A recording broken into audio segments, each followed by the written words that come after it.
Presenting to Claire first will be NetZero, who are working on a piece of software that helps consumers kind of understand the carbon consequences, if you will, of their spend and helps them further optimize it. And so I'm going to turn it over to Ashish and Nick to get started. Welcome aboard. Let's do it. Hi, Claire. Hi, Daniel. Thanks so much for having us. We're really excited to be part of this. I'll just share my screen and we get started. Sounds great. Hi, everyone. I'm Ashish, and along with my co-founder, Nick, I'll be presenting NetZero, where we make being green easy. Consumers today, more than ever, want greater control over their carbon emissions. This is particularly evident to climate strikes that have been taking place all over the world. A recent study conducted in the US found that 7 out of 10 people say that climate change is personally important to them. Yet, only 3% know what to do about it. The problem is clear. There's no easy way for people to track and reduce their carbon emissions. Existing solutions like carbonfootprint.com require you to manually enter your purchase information and transactions onto a web form. This process is simply time-consuming and inefficient. Therefore, people don't use it. That's why we built NetZero, the world's first finance app that lets you be carbon neutral. Our app can be broken down into 3 easy steps. On the left, you can see we let you track your emissions. You can securely connect almost any bank account to the NetZero app, and we automatically estimate the carbon footprint of each one of your purchases. Secondly, we let you act on your emissions. As you can see on the screen in the middle, we give you personalized analytics of where your carbon emissions come from and personalized carbon coaching so you can reduce your emissions in the easiest way possible. Thirdly, as you can see on the screen on the right, we let you subtract your emissions. We let you automatically donate to carbon offset projects from the UN carbon offset platform, so you can become carbon neutral as you shop. Now, to make this a bit clearer, we have a demo. As you can see here, you can see your ranking, weekly emissions, and challenges to help you reduce your emissions. Here we can see your specific purchases, and also the emissions of each. We also give you analytics of your emissions over time, and what categories and what merchants are responsible for the majority of your footprint. A global leaderboard and offsets, and you can connect multiple bank accounts. Here's my Santander and my Monzo account connected. Now, you may be asking, what's in store in the future? Well, we have a 3-phase strategy planned. As you saw, our NetZero open banking app, we've just released in a controlled beta of 180 users in the past week. We've seen very positive feedback, seeing 80% log in at least once a day for an average session of more than 8 minutes. Now, in the future, we're in talk with the bank to release one of the first sustainable cards. This would essentially give you green rewards for your sustainable behavior, as well as offset the footprint of each one of your transactions. We aim to charge our users $5 per month for this service, very similar to different credit cards. Now, lastly, in order to make this all possible, we've had to make APIs to estimate the carbon footprint of purchases, as well as offset it. And we've talked to various e-commerce platforms, which are interested in using this in their checkout. And we aim to license this for 25 cents per offset. Now, in summary, being environmental is both time-consuming and complicated.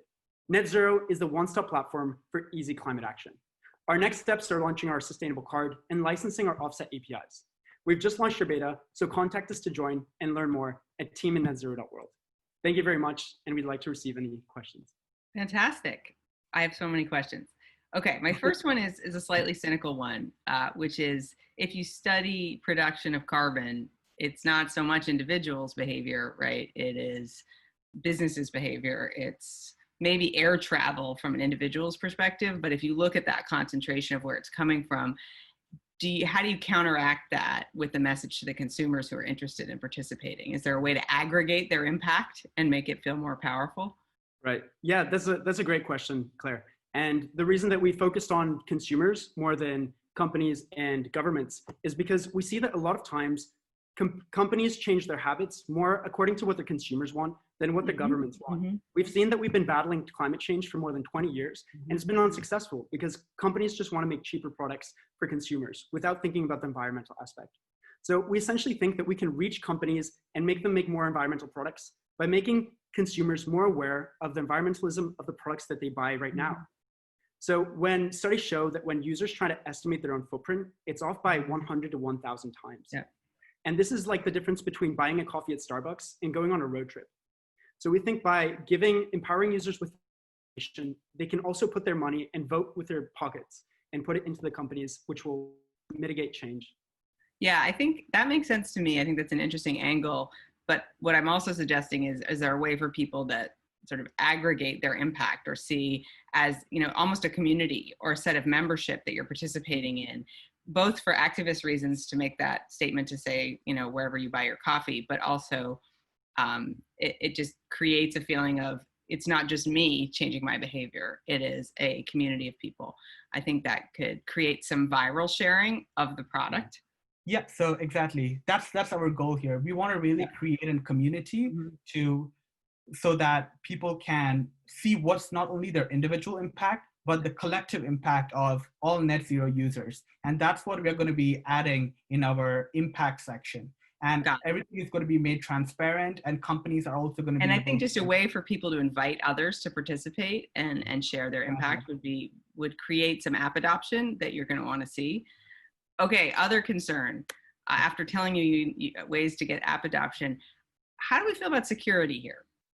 This is a lot of data that people are aggregating and sharing. Makes me nervous. Should I be nervous? No. So yeah, just to answer that question, we use an open banking API by Plaid, which is an open banking API owned by Visa currently, which allows us to only have read access to your balance and your transactions. So that's all we use it for. And we don't actually store any of your transactions currently. So you could assure me you wouldn't sell my data, for example? No. That's our aim, is to help users become more environmental. And our monetization schemes are through our sustainable card. So we wouldn't be aiming to sell data as a monetization model. Let's talk about the card. What kind of card is that? Daniel, are we out of time? That thing was a tremendous amount of interest from you, Claire, for a good reason. And I really hope this could be a great, at some point, a great opportunity for use of Stripe issuing. But we're going to have to pause this Stripe commercial and advance to the next set of Pioneer companies. Guys, thank you so much. That was excellent. Congrats. Excellent That's exciting.